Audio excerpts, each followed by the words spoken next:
Okay, I'm on Camelback and just wanted to talk about what I've been up to.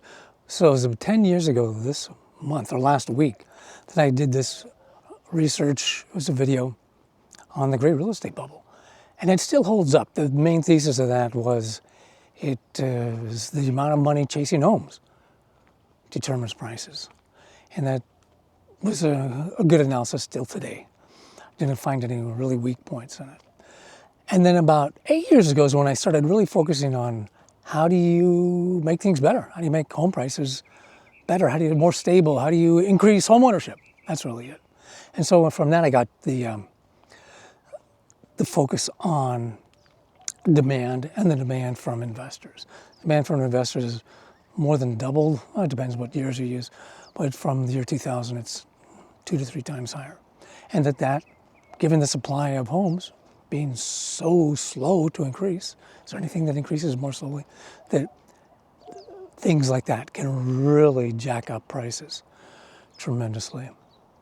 And then during busts, you get bigger busts. So if I'm just like, it's so simple to me. All the government has to do is like, hey, you know, we have a bazillion tax breaks for investors of single family homes and condos. We don't need to put taxes on them. Let's just get rid of the tax breaks we give them. That would really stabilize families.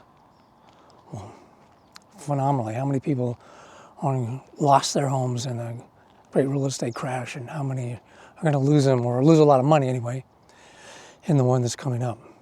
So it's so easy. And so my big thing was I can't figure out why. When I started looking at this back then, it's like, am I missing something? This is so obvious. Why aren't people jumping in on it? And occasionally people will say, yeah, we need to get rid of the tax breaks for real estate investors of single family homes. But it never caught on. And I kept looking for years, like, what am I missing? Is there something in there? There's nothing there. It's just, that's not the way politicians work. And I think there's a study that a few years ago that the number of, in Congress, there's like 400 and some members, like 40% of them are landlords, are investors. So, John, that explains it. They're trying to, it's not only they're trying to please the National Association of Realtors and all their people in their district who are investors, they themselves are investors.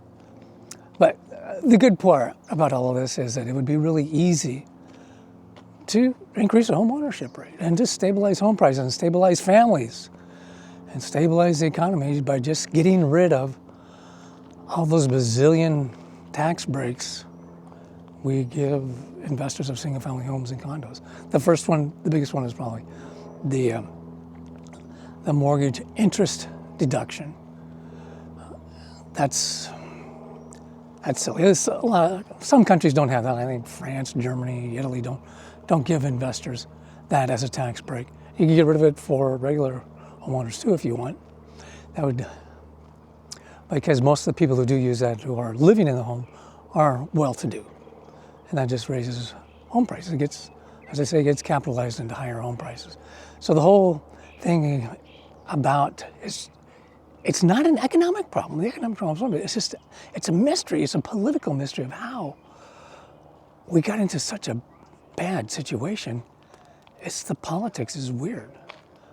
That they're just giving all these, they want to give tax breaks to people. They don't want to take tax breaks away. I guess that's how you get elected, is giving tax breaks. Anyway, so. I started following her to the shop. Yeah, super cool, dude. Hello. Hey guys. Super cool. Well, good. So this is Camelback Mountain. Oh, love this place. Anyway, that gives you an idea of where I am right now. And I'm trying to get used to doing videos.